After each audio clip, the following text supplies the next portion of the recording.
Buen día, vamos a continuar con el tema 3 que iniciamos la semana pasada viendo la absorción y movimiento del agua en los vegetales, su balance y qué factores la afectaban. Hoy vamos a continuar con la última parte que tiene que ver con la pérdida de agua por la planta y qué factores la afectan.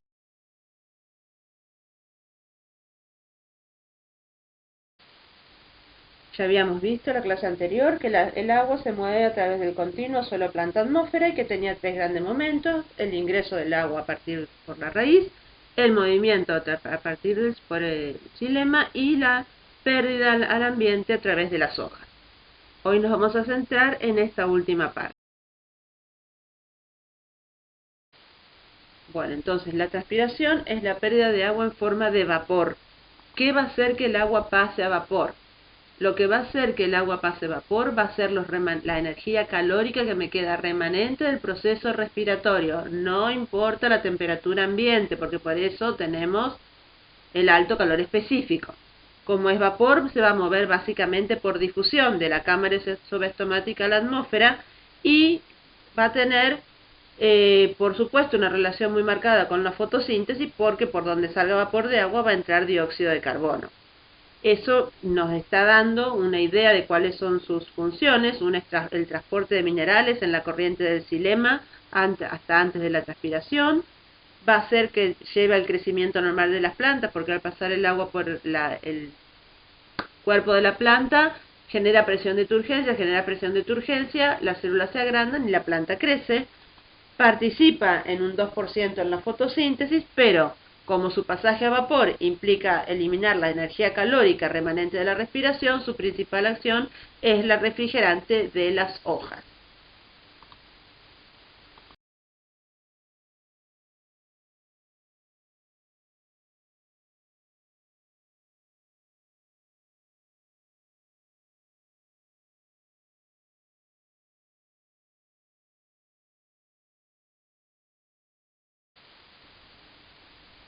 Independientemente de la importancia que tiene para un vegetal, tiene importancia en un conjunto o en el total de ambientes. Esto es así porque el 57% del agua que recibimos por las precipitaciones se pierde por la evaporación del suelo, o mejor, o de preferencia por la transpiración de los vegetales.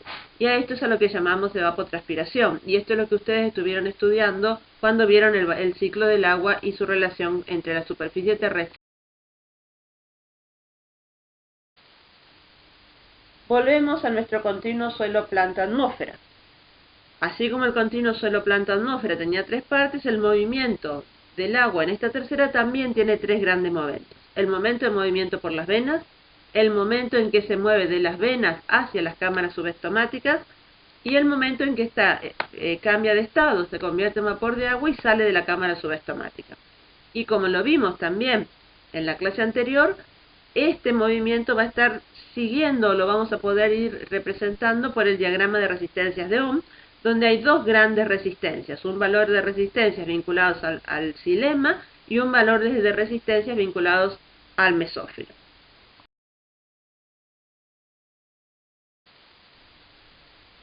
Ese movimiento del agua el agua va a salir del xilema, se va a mover por los espacios intercelulares, ya sea por apoplasto o por simplasto, y va a llegar a la cavidad subestomática. En la superficie de la cavidad subestomática es en el momento en que se convierte en vapor de agua. Ese vapor de agua va a estar altamente retenido en esa cámara subestomática, por lo tanto la concentración va a ser muy, muy alta y por lo tanto el potencial agua en la cámara subestomática es muy alto en relación al vapor de agua de la atmósfera. Por lo tanto, el vapor se va a mover de la cámara subestomática a la atmósfera, y eso es básicamente el proceso de transpiración. Ahora, así como vimos el tema de conductancia a lo largo del xilema, en esta última etapa también la hay. Y la conductancia de la hoja la vamos a dividir en dos partes: la conductancia de la hoja en el xilema y la conductancia de la hoja fuera del xilema. La conductancia de la hoja vinculada al xilema, ¿de qué va a estar? ¿O cuáles serían las resistencias? ¿O qué influiría en esa posibilidad de pasaje del agua por estas venas? Como en el caso anterior: diámetro, tipo de punteadoras, presencia de embolismos. anatomía de esos vasos, cantidad de vasos que haya por hoja. Y de la vaina hacia el exterior, es decir, cómo llega la cámara subestomática, ¿de qué va a depender? Va a depender de la composición o de cómo sean las células no vasculares, de los espacios, de los estomas, de la anatomía del estoma, y si, básicamente, si el estoma está abierto o está cerrado.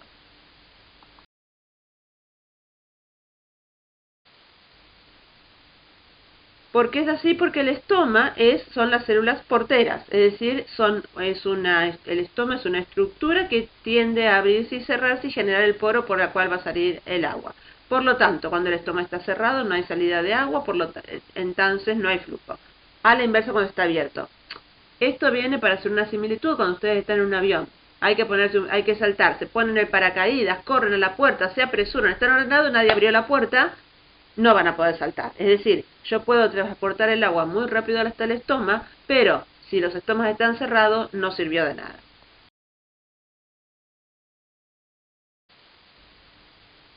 Esta distancia entre el final de los vasos y el aire toma una importancia crucial en esta eficiencia del paso del agua, porque cuanto menor sea la distancia, mayor es la eficiencia en el movimiento. Y fíjense que podríamos graficar esta conductancia en el gráfico de la izquierda a partir de en el eje de las X está la distancia desde las hasta la cámara subestomática y en el eje de las Y está la conductividad. Fíjense que las briófitas, que tienen una distancia muy marcada, que no tienen haces vasculares directamente, tienen un coeficiente muy bajo de movilidad. A medida que la distancia entre los haces vasculares y la cámara subestomática se achica, la conductividad y el movimiento de agua se agranda. Y en especial se dan algunas coníferas, que es lo que ven remarcadito dentro de un círculo, donde han generado o han organizado células con esclereidas que funcionan como atajos y hacen que se hacen como apoplástica, entonces el agua circula mucho más rápido, que es lo que ven en el dibujo de abajo, donde lo que está teñido de azul son las esclereidas, estando marcado la vaina y el asterisco es el estoma. Y fíjense que el agua circula como con más facilidad.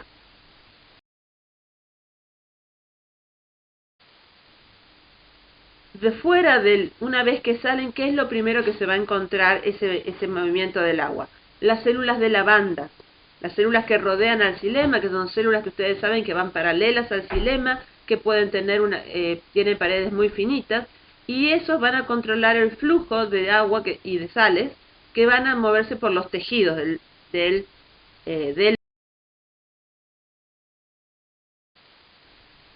¿Y qué va a estar ayudando, generándome resistencias también en este flujo? Las acuaporinas. Ya habíamos visto en las acuaporinas en raíz, que son estos canales que tenían puertitas y que va a depender de que estén abiertos o cerrados, que van a hacer que una vez que atraviesan las vainas que acompañan los haces, las células del mesófilo pasen el agua con mayor o menor velocidad hacia la cavidad estomática.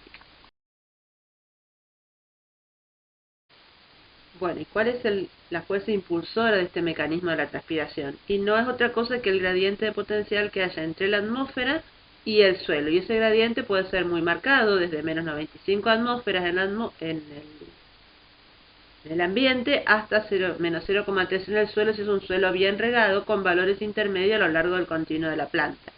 Quiere decir que el agua se va a mover a favor siempre de un gradiente de potencial, ¿sí?, entre el suelo y la atmósfera.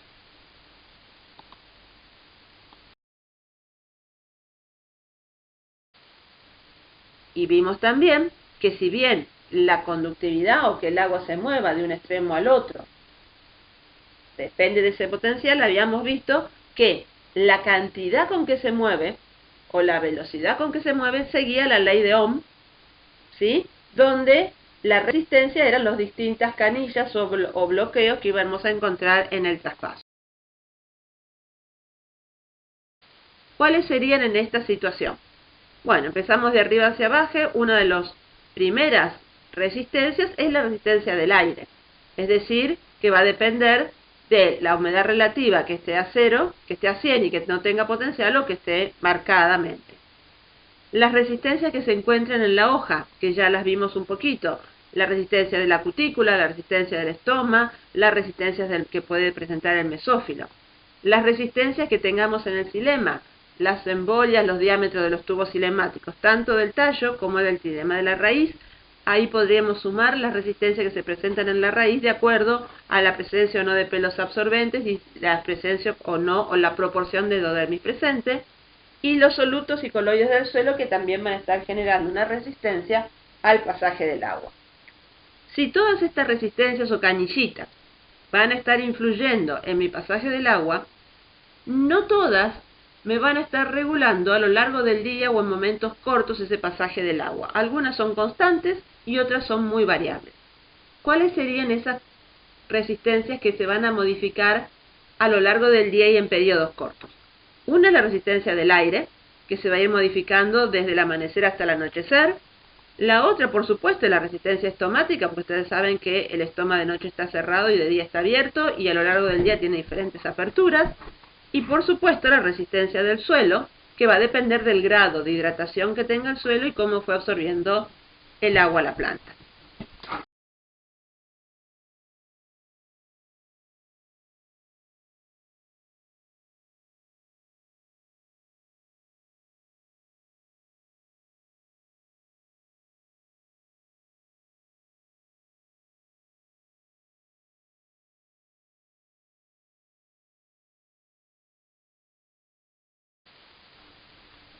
Entonces, si esa magnitud de la transpiración es la diferencia de potencial entre el aire y la atmósfera y se van a poner las resistencias, yo lo puedo presentar en una fórmula, que va a ser que la transpiración es la diferencia entre el potencial agua de la hoja y el potencial agua del aire.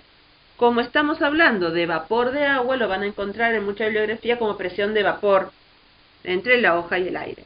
¿Y cómo vamos a expresar la transpiración? Y la vamos a expresar en moles de agua perdida por área foliar y por tiempo.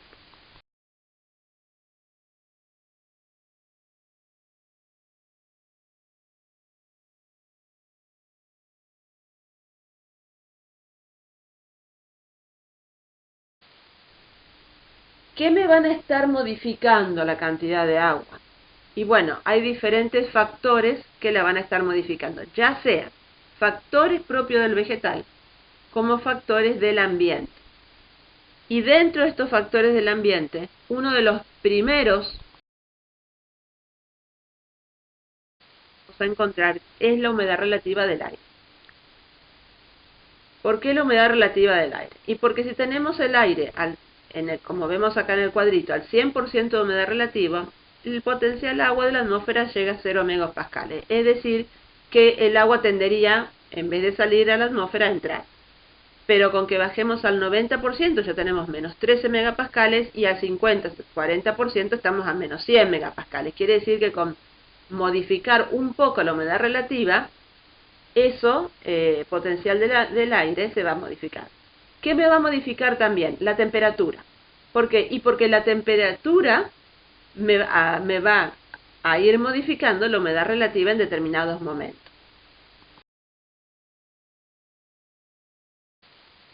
¿A qué llamamos humedad relativa? Y la humedad relativa es a la cantidad de agua que necesitaría para llegar al 100% de saturación del ambiente. Miren, si nosotros tenemos, por ejemplo, 20 gramos o 20 mililitros de agua por metro cúbico de aire y lo tenemos a 21 grados, decimos que tenemos que el vapor de agua ocupa todo el espacio, ¿sí? Tenemos un 100% de humedad relativa. Si yo aumento la temperatura a 32 grados, ¿qué va a pasar con el aire? Claro, el aire se expande. Como el aire se expande, ya esa cantidad de agua no me ocupa todo el espacio. Me ocupa, con suerte, un ejemplo, el 50%. Quiere decir que voy a tener el 50% de humedad relativa. Y si lo sigo elevando, el aire se sigue expandiendo y mi humedad relativa sigue bajando. La proporción que yo ocupo del total que podría ocupar va descendiendo.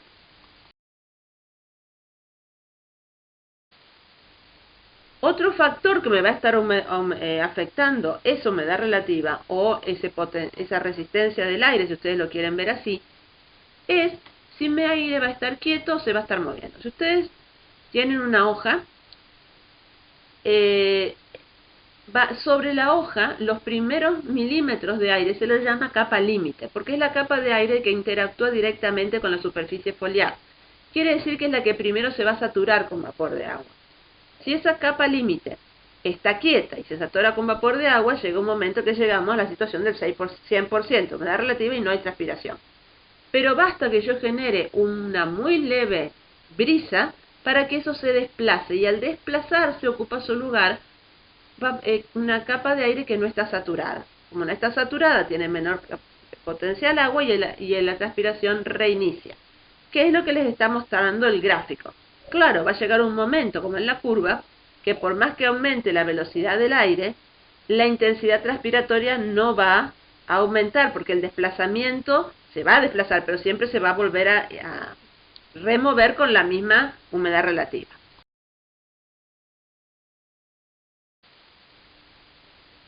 Y hablamos de factores internos y hablamos de que uno de los valores de conductancia los daba el xilema. Entonces, ¿qué me modificará esa conductancia del xilema? Y básicamente es cómo se organizan esas venas en las plantas. Y eso va a depender si son dicotiledóneas que tienen una venación reticulada y que densidad tomen, o si son monocotiledóneas con una venación paralela y cuán juntas o separadas pongan esas venaciones.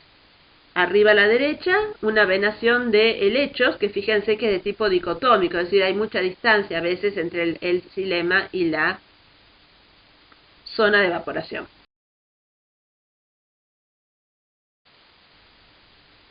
Y dijimos que las células guardas, o las oclusivas, son las puertas, ¿sí? Tanto para el ingreso del dióxido de carbono como para la salida del vapor de agua.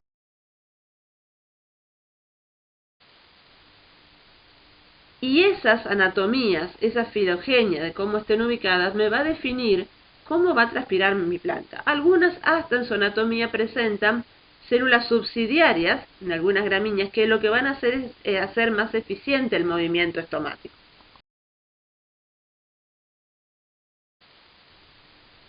Ustedes saben que por centímetro cuadrado de hoja hay alrededor entre 1000 y 60.000 estomas, pero igual, de todas maneras, nunca los estomas abiertos ocupan más que el 2% de la superficie. Quiere decir que es muy baja, pero ¿qué me interesa también de esto? Y me va a interesar su ubicación. Si están del lado adaxial, si están del lado abaxial.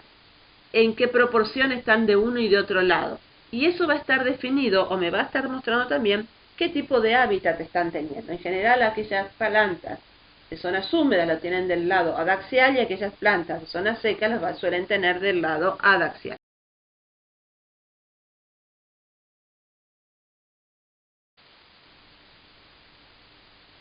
La anatomía y tipo de estoma. ¿A qué nos referimos con esto? Y nos estamos refiriendo a si el estoma está sobre la superficie, si está sobrelevado, como es en el caso de la figura B, si como en el caso de las figuras C a D se encuentran en criptas, si es una cripta con un solo estoma o es una cripta con varios estomas, si en la cripta tiene pelitos. Y esto me va a estar definiendo, según su ubicación, y ya se darán cuenta a qué tipo de hábitat está cada planta. El que está sobrelevado, obviamente, son de plantas de climas muy húmedos donde necesitan la renovación rápida del aire y lo sobrelevan para exponerlo a más corrientes de aire, y los de cripta de zonas secas donde el vapor de agua va a quedar retenido y va a reducir la transpiración. Lo otro que nos puede afectar es la presencia de los pelos y el tipo de pelo. ¿A qué nos referimos con el tipo de pelo? Y si el pelo es como un pelo vivo o un pelo muerto, está funcionando exactamente igual que el pelo radical. Cuando su hoja es joven, el pelo está vivo, por lo tanto aumenta la superficie transpirante. Al aumentar la superficie transpirante aumenta el pasaje de agua, al aumentar el pasaje de agua aumenta la presión de turgencia, las células se agrandan y su órgano crece. Una vez que el órgano llegó al estado adulto o a su máximo tamaño, esos pelos llegan a su máxima edad y mueren. Y al morir se lignifican, se engrosan y generan como una capa, y sobre esa capa va a quedar retenido el vapor de agua, aumentando la humedad relativa, que es lo que le mostramos, lo que muestra esta figura. En realidad la figura hace más bien referencia a si son pelos largos o pelos cortos, pero el resultado es el mismo. En el lado A van a ver que la transpiración es marcada en relación a un pelo más largo que transpira la mitad de volumen de agua.